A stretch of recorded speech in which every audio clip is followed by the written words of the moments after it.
how to fix Restyle option not showing in Edit app. So if you want to fix Restyle option not showing in Edit app, then what you need to do is first, you need to open up your Play Store.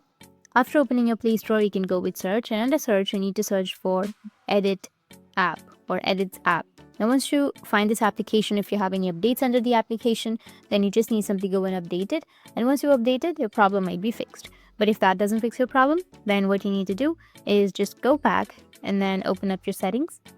Under settings, scroll down and go with apps section right here. And once you tap on apps, you need to go with manage apps. And once you tap on manage apps, you need to go with search and search for the edits application. Once you find it, tap on edits. And then here you need to go with clear all data, which is on the bottom right, which is right here. Tap on it and then tap on OK.